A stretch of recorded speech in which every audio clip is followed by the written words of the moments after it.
خوش آمدید پروگرام تسلیث توحید میں آپ کا ہوسٹ پاسٹر شاہد مان آپ سب کو خوش آمدید کہتا ہوں۔ ناظرین، جیسا کہ آپ سب اس چیز سے واقف ہیں کہ ہم نے عیسائی نبی کے صحیفہ کے اوپر اس کے اوپر بات کرنے کی جرت کی، اور ہم بڑی تفصیلاً پچھلی کچھ ایک سال سے ہم اس سارے سلسلے کو لے کر چلے ہیں، اور آج جس طرح ہم نے اپنی پچھلی ایپیسوڈ کا اختتام نور سے متعلق کیا تھا کہ جس کے بارے میں عیسائی نبی نے نبوتیں کی، اور پھر اگلے نئے عہد نامہ سے بھی ہم نے اس کو لے کر اپنے ساری ان تصدیق کو ہم نے آپ کے سامنے رکھا۔ ان ساری چیزوں کے پس منظر میں آج ایک دفعہ پھر ہمارے ساتھ موجود ہے برادر سلیمان، آپ کو ویلکم کہتے ہیں، اور وقت کو غنیمت جانتے ہوئے میں چاہوں گا کہ جو سلسلہ جس کا ہم نے اختتام پچھلی ایک ساتھ میں کیا تھا اسی کا اطلاق میں آج اس نئی ایپیسوڈ میں کروں۔ یوحنا پہلا باب اس کی 6 آیت سے خدا کا کلام یوں مرقوم ہے: ایک آدمی یوحنا نام موجود ہوا جو خدا کی طرف سے بھیجا گیا تھا، یہ گواہی کے لیے آیا کہ نور کی گواہی دے تاکہ سب اس کے وسیلہ سے ایمان لائیں۔ وہ خود تو نور نہ تھا مگر نور کی گواہی دینے کو آیا تھا، حقیقی نور جو ہر ایک آدمی کو روشن کرتا ہے دنیا میں آنے کو تھا۔ آمین۔ جناب برادر سلیمان، اس سارے تناظر کے اندر جو ہم نے پچھلی ایک ساتھ کے اندر ہم نے بات کی نور کے متعلق، تو میں نے چاہا کہ کیوں نہ ہم اس نئے ایپیسوڈ کے اندر اسی نور کی بات کو ہم آگے لے کر چلیں، اور جس نور کا ذکر یہاں یوحنا رسول فرما رہے ہیں، کیا یہ وہی نور ہے جس کا ذکر عیسائی نبی نے کیا؟ جی بالکل ایسے ہی ہے، اور جو آخری قسط میں ہم بات کر رہے تھے کہ وہ جو نور ہے وہ خدا ہے، یعنی دنیا کا جو نور ہے جسمانی طور پر بھی اور روحانی طور پر بھی وہ خدا ہے، اور یہ سایہ اسی کی مانند نبوت کرتا تھا۔ تو نئے عہد نامے میں بھی یسوع مسیح کو دنیا کا نور کہا گیا ہے، لیکن اس کی منادی کون کر رہا ہے؟ اس کی منادی یوحنا بپتسمہ دینے والا کرتا ہے۔ تو جس طرح یسایہ جو تھا وہ یہوہ خدا کے جلال کی یا نور کی بات کرتا تھا، یوحنا بپتسمہ دینے والا جو ہے وہ حقیقی یعنی مسیح کے جو نور ہے، حقیقی نور، وہ اس کی منادی کرتا تھا۔ تو یہ ہمیں ایک اور مماثلت ملتی ہے جس میں ہم یوحنا کے ہی کردار کو پیش گوئی کے طور پر یا پرانے عہد نامے کی ایک مثال کے طور پر دیکھتے ہیں۔ ٹھیک ہے، بالکل درست آپ نے فرمایا ہے، چونکہ جب ہم عیسائی نبی کا صحیفہ ہم پڑھتے ہیں تو اس کے 40ویں باب اور اس کی 3 آیت کے اندر بیابان میں پکارنے والے کی آواز کا ذکر آتا ہے کہ جو ذکر کر رہا ہے کہ خداوند کے لیے راہ تیار کرو۔ یہاں پر ایک چیز جو سوچنے کی یا جو سمجھنے کی ہے، جس کے لیے انسانی عقل تھوڑی سی جھنجھلاتی ہے، یا جس کے اوپر ہمارا دل کرتا ہے کہ ہم اس کے اوپر ضرور بات کریں، کہ خداوند کے لیے راہ تیار کرنے کے بارے میں جو عیسائی نبی فرما رہا ہے وہ کیوں فرما رہا تھا؟ مطلب آخر وہ کون سی ایسی راہ تھی کہ جس کے بارے میں عیسائی نبی نے ہزاروں سال پہلے اس چیز کی نبوت کر دی کہ اپنی راہ کو درست کرو، رستے سیدھے بناؤ؟ وہ کون سی ایسی ہستی تھی جن کے لیے سارے کا سارا پلیٹ فارم سجنے والا تھا؟ اس پہ میں 2 باتیں کرنا چاہوں گا۔ یسایہ کی کتاب کی جو تقسیم ہے، جو ہم نے یسایہ کی جو کتاب کے پہلے ایپیسوڈ میں ہم نے بات کی کہ اس کتاب کی جو علماء ہیں وہ کچھ لوگ 2 کرتے ہیں، کچھ لوگ 3 سطح پر اس کی تقسیم کرتے ہیں۔ تو اس کے اندر شروع سے یسایہ کی کتاب سے بنی اسرائیل قوم پہ اور دیگر اقوام کے اوپر تنبیہ ہے خدا کی، بلکہ عدالت کا فیصلہ ہے، اور پھر اس عدالت کی داستان بھی ہے کہ کس طرح خدا قوموں کو تباہ کرتا ہے بشمول اپنی قوم بنی اسرائیل کے۔ 40ویں باب سے وہ حصہ شروع ہوتا ہے جو امید کا ہے، جو کہ مستقبل کی تسلی ہے، اور یسایہ 40واں باب وہ شروع یہاں سے ہوتا ہے کہ تسلی دو، میرے لوگوں کو تسلی دو، یعنی کہ اب ان کو تنبیہ ہو گئی، ان کی ملامت ہو گئی، وہ اسیری میں چلے گئے، تو اب بات ہو رہی ہے کہ اب ان کو تسلی دو کہ اب مستقبل میں کیا ہوگا۔ تو مستقبل میں یہ ہوگا کہ خدا ان کو چھڑانے خود آئے گا، اور وہاں جو لفظ خداوند، یاوے، لارڈ، کہ وہ ان کو بچانے خود آئے گا، وہ نہ کسی فوج کو بھیجے گا، نہ کسی نبی کو بھیجے گا، نہ کسی فرشتوں کو بھیجے گا، بلکہ وہ خود آئے گا۔ تو یہ تسلی کی بات تھی بنی اسرائیل قوم کے لیے۔ لیکن کیونکہ خدا آ رہا ہے، تو وہ خدا جب آتا ہے تو اس کی تیاری کرنی ہے آپ۔ یہ بنی اسرائیل سے کہا جا رہا ہے کہ خدا آ رہا ہے، یہ بات طے ہے، خدا تمہیں چھڑائے گا بھی، یہ بھی بات طے ہے، خدا تمہیں ایک نئے اپنے ملک میں دوبارہ لے کر جائے گا، بلکہ اثر نو، نہ صرف تمہارا ملک بلکہ پوری دنیا کو وہ نئے سرے سے بنائے گا۔ شرط اس کی یہ ہے کہ جب وہ آتا ہے تو اس کے لیے راہ تیار کرو اور اپنی ساری راہیں سیدھی ہموار کرو، سیدھی کرو۔ اس کا مطلب یہ ہے کہ اپنے معاملات درست کرو۔ ایک اور جگہ یسایہ کہتا ہے کہ دیکھو میں ایک نیا کام کرنے والا ہوں، پرانی باتوں کو بھول جاؤ، یعنی کہ خداوند جب دیکھیں جب میں نے یہ اس کا پہلے بھی ذکر کیا تھا اسیری کے حوالے سے کہ جب آپ ایک بہت دیر تک آپ ایک مصیبت میں ہوتے ہیں تو آپ کے اندر منفی رجحانات بھی پیدا ہو جاتے ہیں، یعنی کہ غصہ، فرسٹریشن، کبھی کبھی انسان بے ایمانی یا بے دلی کے آخری حد تک بھی پہنچ جاتا ہے کہ وہ خدا کی ذات کا منکر ہو جاتا ہے، کبھی کبھی وہ نشہ آور چیزوں کے پیچھے چلا جاتا ہے، یا کبھی کبھی وہ دوسرے خداؤں کی یا جادو تونے کے پیچھے چلا جاتا ہے۔ تو خدا کہہ رہا ہے دیکھو میں اب تمہیں چھڑانے لگا ہوں، میں سب کچھ صحیح کرنے لگا ہوں، اب تم اپنی بھی راہ سیدھی کرو، ٹھیک ہے؟ تو یہ ایک اخلاقی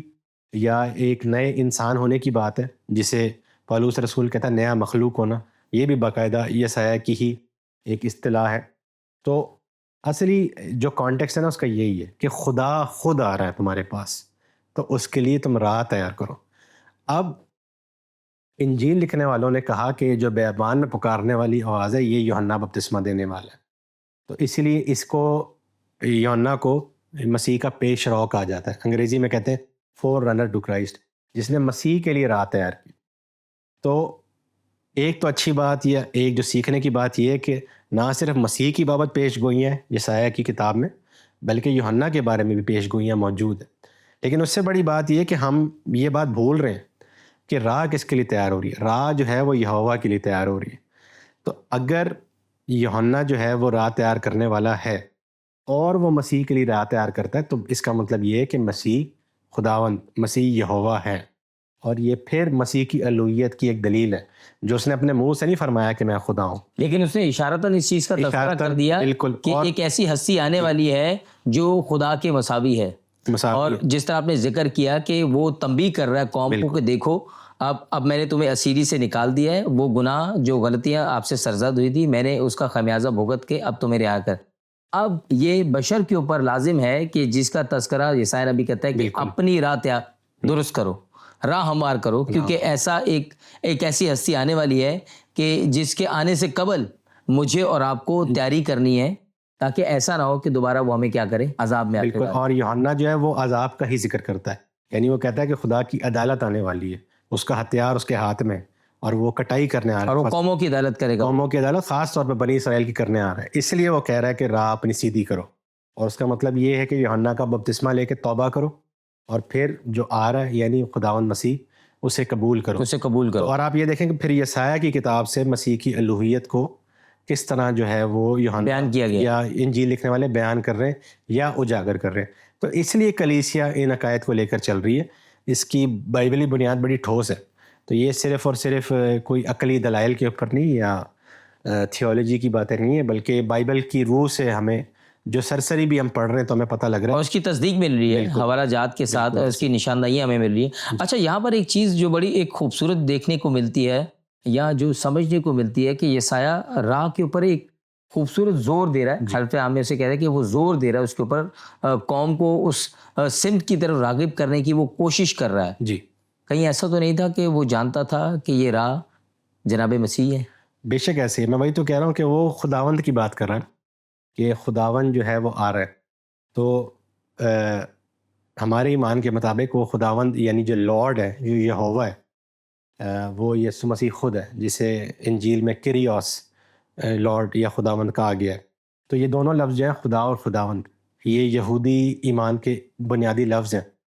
اور یہ دونوں الفاظ جو ہیں مسیح کے لیے استعمال ہوئے ہیں۔ خدا کم استعمال ہوا ہے لیکن خداوند جو ہے وہ بہت بار زیادہ استعمال ہے۔ تو اس کا مطلب یہی ہے کہ مسیح راہ ہے، اور مسیح نے دعویٰ بھی یہ کیا تھا کہ راہ، حق اور زندگی، یوحنا 14:6 کے مطابق، 14:6 کے اندر۔ اور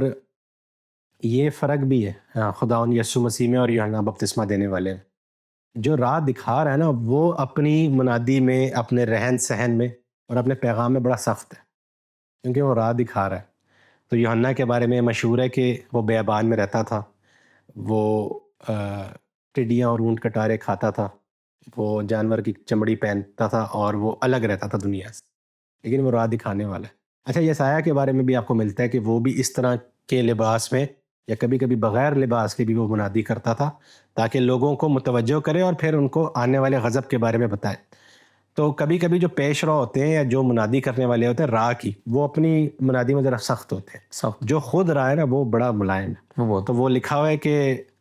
یوحنا جو ہے وہ نہ کھاتا ہے نہ پیتا ہے، لیکن ابن آدم کھاتا اور پیتا ہے. تو وہ جشن تو مسیح خود راہ ہے. جب وہ راہ آ گئی تو اب عدالت والی بات چلی جاتی ہے پیچھے, ابھی وہ غضب والی بات پیچھے چلی جاتی ہے. اب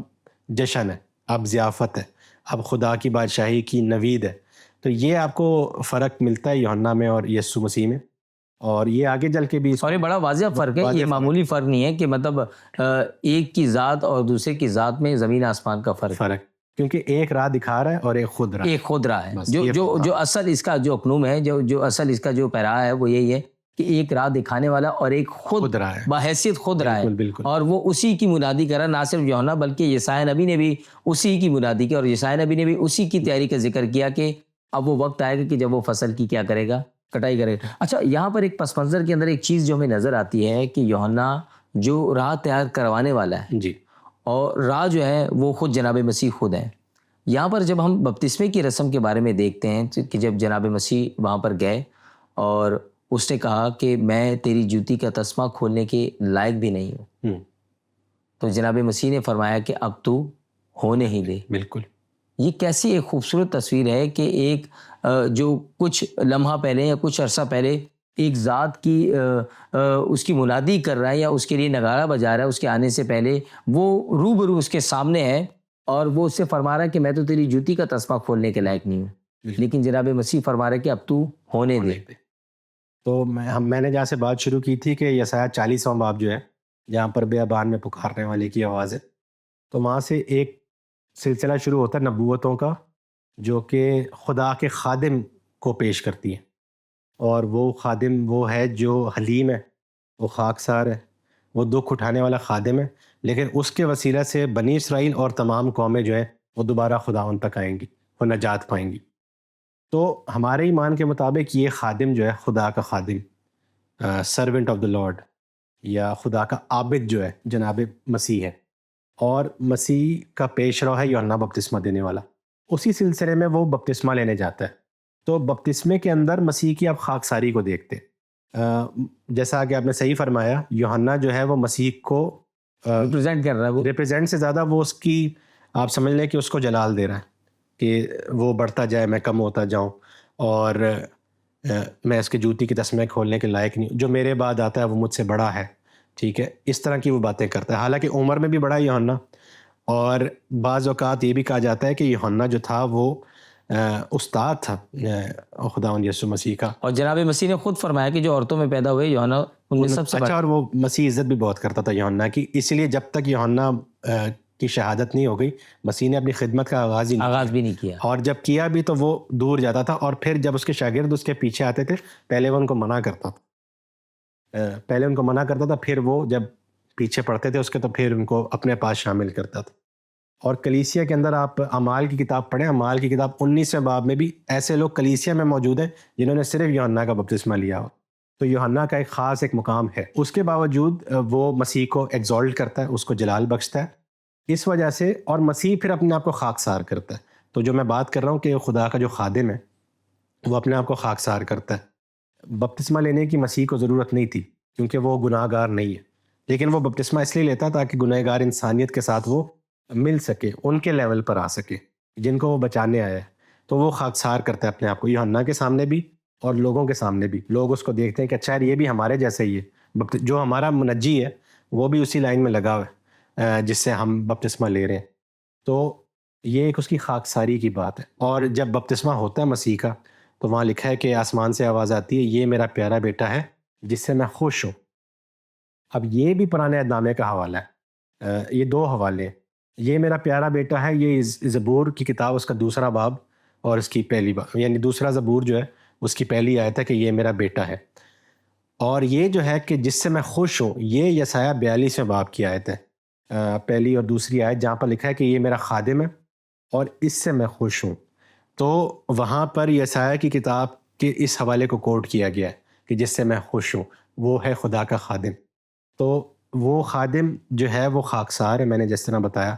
اس کے بارے میں یہ بھی لکھا ہوا ہے کہ اس نے خداوند نے مجھے شاگرد کی زبان بخشی, میں اس کی کیا کہتے ہیں, میں اس کی مرضی تلاش کرتا ہوں, اور پھر میں نے اپنی داڑھی نوچنے والوں کے حوالے کی.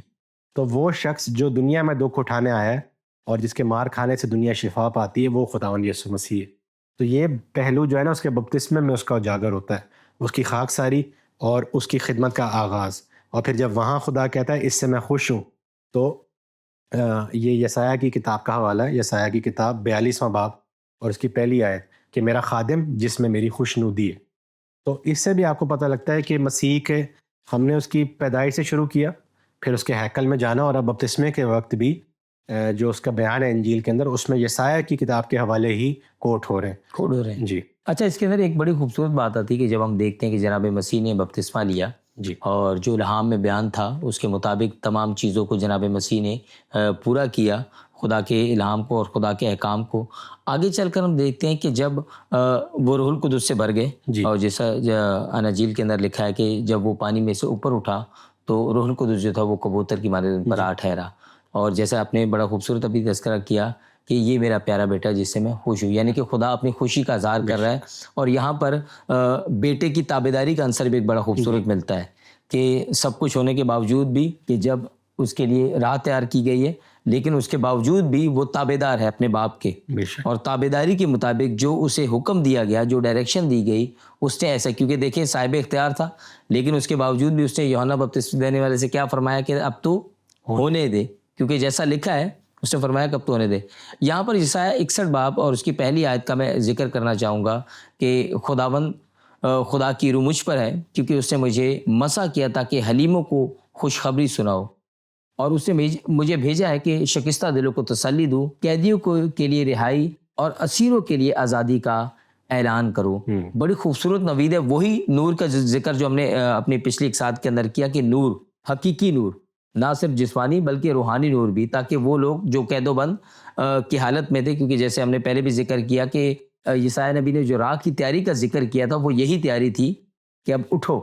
اب وہ جو کچلے ہوئے تھے، جو دبے ہوئے تھے، جو پسمردہ تھے، اب خدا آئے گا اور کیا کرے گا؟ ان کا انصاف کرے گا، ان کو کیا کرے گا؟ اٹھائے گا. میں چاہوں گا اس کے اوپر ہم تھوڑی دیر بات کریں کہ یہ جو نبوتی کلام تھا یہ کس حد تک جناب مسیح کے پیراہے میں آتا ہے. جہاں تک یہ جو 61 باب والا حوالہ نا، اس کو تو ہم تفصیل سے اس پہ گفتگو کریں گے، کیونکہ یہ بھی مسیح خود اپنے منہ سے دہراتا ہے جب وہ ناصرت کے عبادت خانے میں جاتا ہے، لوکا 4 باب میں. تو لیکن اس سے پہلے جو آپ نے بات کی ہے یہ بپتسمے کے حوالے سے کہ یہ میرا پیارا بیٹا ہے جس سے میں خوش ہوں، یہ دیکھیں یہ بہت دلچسپ بات ہے، کیونکہ جو انجیل لکھنے والے ہیں مرکز بھی اور متی بھی، انہوں نے دو حوالوں کو یہاں پہ کمبائن کیا. میں نے آپ کو یہی فرمایا کہ جو زبور 2 ہے، یہ میرا پیارا بیٹا ہے، جس میں آپ نے آگے لکھا ہے کہ بیٹے کی تابعداری کرو، ایسا نہ ہو کہ وہ اپنے غضب میں تمہیں جھڑک دے. یہ اس کے جلال کی اور اس اختیار کی بات ہے. لیکن جو دوسری آیت ہے اس کی کہ جس سے میں خوش ہوں یا جس میں میری خوشنودی ہے، یہ وہ خادم ہے جو اپنے اختیار میں نہیں ہے بلکہ الٹ ہے، جو خاک سار ہے بالکل. تو ایک ہی حوالے میں یسوع کے بپتسمے پہ جو خدا نے فرمایا، 2 حوالے ہیں، زبور کا اور یسایہ کا. ایک میں اس کے اختیار کی بات ہے جو اس کا جلالی اختیار ہے، جو قوموں کا انصاف کرنے والا بادشاہ ہے، جس کی تابعداری کے لیے کہا گیا ہے یا جس کے ہاتھ چومنے کی بات ہے، یعنی اس پہ بیعت لینے کی بات ہے. لیکن جو دوسرا حصہ اس کا ہے وہ اس کے بالکل اپوزٹ ہے کہ وہ جو ہے وہ خاکسار ہے، وہ حلیم ہے، وہ پست ہے، بلکہ وہ کچلا جائے گا دنیا کی نجات کے لیے. تو مسیحی ایمان کے اندر یہ جو متضاد ہے، یہ جو پیراڈاکس ہے کہ مسیح بیک وقت جلالی اور حلیم بھی ہے، بیک وقت وہ اختیار والا اور بیک وقت وہ کچلا گیا بھی ہے. یہ چیز آپ یسایہ کے اندر بھی دیکھتے ہیں، یہ چیز آپ انجیل کے اندر بھی دیکھتے ہیں، اور یہی چیز ہمارے ایمان کا حصہ بھی ہے جسے ہم تجسم کا بھید کہتے ہیں کہ مسیح جو ہے وہ مکمل خدا مکمل انسان بھی ہے. تو مکمل خدا ہونے کے ناطے سے وہ تمام تر جلال اور اختیارات رکھتا ہے، لیکن انسان بن کے بھی اس نے کوئی امیروں والی زندگی نہیں گزاری. انسان بن کے وہ پھر پست حالوں کے ساتھ رہا، اور انسانیت کے جو سب سے نچلا درجہ ہوتا ہے، غلامی کا، قید کا، جھوٹے مقدمے جس پہ بنائے جائیں، جس کو ٹارچر کیا جائے، جس کو مارا جائے، جس کو ستایا جائے، اور جو غریب. اور ہم دیکھتے ہیں چاروں اناجیل کے اندر کہ جناب مسیح کو بارہا ستایا گیا، الزام تراشی کی گئی، ان کے اوپر ہر طرح کے الزام لگائے گئے. انہیں کہا گیا کہ غالباً آپ میں بدرو ہے اور آپ کسی دیوتا کی مدد سے بدروہوں کو نکالتے ہیں، اور بہت ساری چیزوں نہیں. اس سے پہلے بھی وہ کہتے ہیں کہ ناصرت سے کوئی اچھی چیز آ سکتی ہے. پھر اس کی ولدیت پہ وہ ایک تنزیہ بات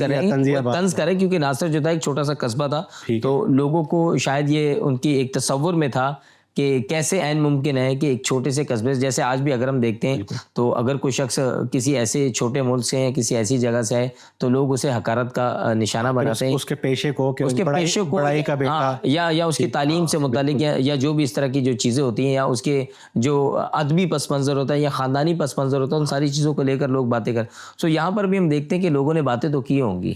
کہ یہ ایک بڑائی کا بیٹا ہے اور یہ کس طرح اتنی بڑی باتیں کر سکتا ہے اور یہ کس طرح ابراہیم کے بارے میں جان سکتا ہے. تو یہ ساری چیزیں جناب مسیح کی زندگی کے ساتھ ساتھ چلتی، لیکن اس نے اپنے آپ کو اس شرمندگی کے لیے خود کو اس نے حوالے کیا، جیسا لکھا نا یسایہ میں کہ اس نے اپنی داڑھی نوچنے والوں کے حوالے کی جب اس کو، جو خدا کا خادم ہے. اسی طرح مسیح نے اپنے آپ کو خود ہی والنٹیئر کیا کہ وہ ان سارے دکھوں کو اٹھائے، اور حتمی طور پر صلیب پر وہ ہے کہ اس کے مار کھانے سے ہم شفا پاتے ہیں. اور یسایہ 53 باب میں وہ یہ بھی فرماتا ہے کہ جیسے بھیڑ اپنے بال کتروانے والے کے پاس جاتی ہے، جیسے ابھی آپ نے ذکر کیا کہ انہوں نے خود پیش کیا اپنی اس عاجزی کو، اختیار ہونے کے باوجود بھی اپنی عاجزی کا انہوں نے اظہار کیا اور انہوں نے خود پیش کیا. اور یسایہ نبی نے یہ بھی نبوت کر دی تھی یسایہ 53 باب کے اندر. سو اسی سلسلے کو ہم لے کر چلیں گے جو ہم دکھوں کی بات کر رہے ہیں، اور ان دکھوں کا ذکر یسایہ نبی نے اپنے 53ویں باب میں بڑی خوبصورتی سے کیا. اور وہاں پر وہ ذکر کرتے ہیں اس کی 4 آیت کے اندر کہ اس نے مشقتیں اٹھائیں. اور مشقتوں سے مراد ہم دیکھیں گے کہ جب ہم متی رسول کی معرفت لکھا گیا انجیلی بیان جناب مسیح کا ہم دیکھتے ہیں اس کے 8ویں باب اور اس کی 17ویں آیت کے اندر، تو وہاں پر ہم دیکھتے ہیں کہ وہاں پر لوگ بوجھ کے اندر مبتلا تھے. وہ گناہوں کا بوجھ بھی تھا، جسمانی بوجھ بھی، بیماریوں کا بوجھ بھی ہو سکتا ہے، ہو سکتا ہے بہت ساری لانتیں ہوں، قرض کے بوجھ میں بھی دبے ہو سکتے ہیں. تو میں چاہوں گا کہ وہ کون سی ایسی مشقتیں تھیں جو جناب مسیح نے اٹھائی ہمارے لیے. جی بالکل، اور یہ ہم اس کو خدا نے چاہا تو ہم اس حوالے پہ بھی تفصیل سے بات کریں گے جب ہم اس پہلو پر آئیں گے کہ یسایہ مسیح کی موت کو کس طرح سے بیان کرتا ہے. تو مشقتیں اس نے اٹھائیں. اب یہ وہ مشقتیں تھیں جو کہ اس کی اپنی نہیں تھی. یہ اگر آپ اس کے پس منظر میں دیکھیں یسایہ 42 باب سے جہاں خدا کے خادم کا شروع ہوتی ہے بات، اور پھر 53 باب تک وہ جاتی ہے، تو یہ وہی بات ہے کہ جب بنی اسرائیل قوم اسیری سے واپس بھی آ گئے نا، تو انہوں نے اپنی راہ ہموار نہیں کی. انہوں نے ابھی بھی خدا کے ساتھ اپنے دل کو سخت کیا ہوا ہے، اور وہ وہی والی باتیں کر رہے ہیں جو مصر سے نکلتے وقت کرتے تھے کہ وہاں ہم پہلے ہی اچھے تھے، ٹھیک ہے، خدا ہمیں کہاں لے آئے. تو وہاں وہ بہت اپنی عیش و عشرت کی باتیں کرتے کہ ہم وہاں پر ایک خوبصورت روٹی کھاتے تھے اور پیاز اور دھنیوں کا ذکر وہ کرتے ہیں. ہاں، تو اسی طرح کی باتیں وہ اب بھی ہو رہی تھی. تو اس جو کیا کہنا چاہیے، نافرمان یا سخت دل یا ایسی قوم جس کے گردن میں سریہ ہے، جو ہل نہیں رہی اپنی جگہ سے، اس کے سامنے خدا کا خادم کو پیش کیا گیا کہ وہ جو ہے وہ حلیم ہے، وہ نرم مزاج ہے، وہ خدا کی بات سنتا ہے، اور وہ اس حد تک سنتا ہے کہ وہ دکھ اٹھانا بلکہ موت بھی قبول کر لیتا ہے. تو اس کی مشقتیں یہ ہیں کہ ایسی قوم جو کہ خدا کی طرف تائب نہیں ہو رہی، جو توبہ نہیں کر رہی، خود سر قوم ہے، اور لیکن خدا کے وعدے تو ہیں نا. اب وہ خدا ان کو برباد تو نہیں کر سکتا یا صفحہ ہستی سے مٹا تو نہیں سکتا، تو ان کو رہائی بخشنی ہے. ان کے ساتھ ساتھ دنیا کو رہائی بخشنی ہے یا نجات بخشنی ہے. تو یہ کیسے ہوگا؟ پھر یہ اس خادم کے ذریعے ہوگا. تو یہ ایک بہت بڑا کام ہے، اور اس کی راہ میں حائل آنے والی جو مشکلات ہیں انہیں کو مشقتیں کہا گیا ہے. کہ وہ شخص جو بغیر زور زبردستی کے، بغیر جھوٹی منادی کے، یا بغیر خود نمائی کے یہ سارے کام کر رہا ہے، اور بغیر تلوار کے، بغیر پیسے کے، بغیر دولت کے، بغیر سیاست کے، تو یہ اس کی یہ بڑا بھاری کام ہے. تو اسی کو مشقتیں کہا گیا ہے کہ وہ دوسروں کو گناہوں کا بوجھ بھی اٹھا رہا ہے، وہ ان کو بلا بھی رہا ہے خدا کی طرف، وہ ان کے ساتھ الجھ بھی رہا ہے، وہ کلام غیر وہ تانا زنی بھی برداشت کر رہا ہے کچھ. تو یہ ہیں مشقتیں. یہ وہ والی مشقتیں نہیں ہیں جو زندگی میں عام اس دنیا انسان میں کرتا ہے، یا جو ایک شخص جو کام کرنے کی نوعیت سے گھر سے نکلتا ہے، یا ایک مزدور، ایک عام فہم ہم اس کی تصویر ہے کہ مزدور کس طرح مشقت اٹھاتا ہے. وہ وزنی بھاری سامان اٹھاتا ہے، وہ دھوپ میں، سردی میں اور مختلف مراحل میں سے گزر کر اپنے بچوں کے لیے کچھ وہ چیزوں کو مہیا کرتا ہے. بڑی خوبصورت آپ نے اس کی بات کی کہ یہاں پر جو مشقتیں وہ مشقتیں ہیں کہ جو ایک قوم کو حقیقی نجات کی طرف راغب کرنے کے لیے، جو دنیا کے تانے ہیں، جو دنیا کی باتیں ہیں، جو دنیا کے جو جھوٹے الزامات ہیں جو ان کے اوپر لگائے جا رہے ہیں، انہوں نے ان کو برداشت کیا، تاکہ اگر وہ برداشت نہ کرتے تو ہو سکتا ہے کہ آج میں اور آپ نجات یافتہ نہ ہوتے. بے شک. اچھا، یہاں پر اسی پس منظر میں، چونکہ ابھی کچھ لمحہ پہلے ہم نے یوحنا کے بارے میں بڑی تفصیل ہم نے بات کی کہ وہ کس طرح رات طے کرنے کی بات کر رہا ہے. جب اسی یوحنا کے بارے میں ہم دیکھتے ہیں کہ جب وہ قید و بند کی حالت میں ہے تو وہ اپنے شاگردوں کو بھیجتا ہے اور اس چیز کا وہ کنفرمیشن کے لیے وہ پوچھنا چاہتا ہے. لوکا 7 باب اور اس کی 20ویں آیت کے اندر وہ فرماتا ہے کہ آنے والا تو ہی ہے یا ہم کسی اور کی راہ دیکھیں. اور ایک طرف مطلب وہ راہ تیار کرنے کی بھی بات کر رہا ہے اور دوسری طرف وہ ابھی بھی شاید وہ شش و پنج کے اندر ہے یا شاید وہ اس مغالطے کے اندر ہے کہ شاید ابھی راہ تیار کرنے والا نہیں آیا. بالکل. کچھ لوگ کہتے ہیں کہ وہ خود شک میں تھا, کچھ لوگ کہتے ہیں کہ کیونکہ اب وہ خود مرنے لگا تھا تو وہ اپنے شاگردوں کو بھیجتا ہے تاکہ شاگردوں کا ایمان یسوع پر سٹرونگ ہو. لیکن دلچسپی کی بات یہ کہ یسوع مسیح اس کو ہاں یا نہ میں جواب نہیں دیتا کہ آنے والا میں ہوں یا نہیں. وہ اس کو جواب دیتا ہے یوحنا کے شاگردوں کو کہ جا کے یوحنا سے کہہ دو کہ اندھے دیکھتے ہیں, بہرے سنتے ہیں, لنگڑے شفا پاتے ہیں, مردے زندہ ہوتے ہیں, جا کے اس کو بتا دو, اور مبارک ہے وہ جو میرے سبب سے ٹھوکر نہیں کھاتا. اب یہ بھی یسایہ کی کتاب کا حوالہ ہے, بلکہ پیش گوئی ہے. یسایہ 35واں باب اس کی 5ویں اور 6ٹھی آیت, جہاں پر لکھا کہ اس دن کیا ہوگا کہ بہرے جو ہیں وہ سنیں گے, گونگا جو ہے وہ گانا گائے گا, اندھوں کی آنکھیں کھولی جائیں گی, اور جو لنگڑا ہے وہ ہرن کی مانند چونکڑی مارے گا. تو یہ باتیں لکھی کہ ایسا ہوگا. مسیح اس کو حال کے یا بلکہ ماضی کے صیغے میں کہہ رہا ہے کہ یہ ایسا ہو رہا, موجودہ دور کے اندر ہو رہا ہے. یعنی جب میرے آنے کے بعد وہ کہہ رہا نا, یوحنا کہتا ہے کہ آنے والا تو ہی ہے جس کی میں نے راہ تیار کی ہے. خداوند آیا ہے یا نہیں آیا؟ تو مسیح کہتا ہے کہ جا کے اس کو کہہ دو کہ یہ سب کچھ ہو رہا ہے. یعنی یسایہ کے کہے مطابق جو نشانیاں اس نے بتائی تھیں وہ ہو رہی ہیں, کہ شفا مل رہی ہے لوگوں کو, اندھوں کو بینائی مل رہی ہے, بہروں کو جو ہے قوت سماعت مل رہی ہے, اور یہ سارا کچھ ہو رہا ہے. ابھی بھی فیوچر کی بات نہیں ہے, اب یہ حال میں, بلکہ ماضی کی بات ہے کہ اب یہ شروع ہو چکا ہے کام. تو مسیح جو ہے وہ یسایہ کی پیش گوئی کو کوٹ کرتا ہے, اس کو حال کے صیغے میں لے آتا ہے, اور اس سے ہم 2 چیزیں سیکھتے ہیں. پھر وہی بات, اس میں ہم یہی سیکھتے ہیں کہ مسیحا کا جو شفا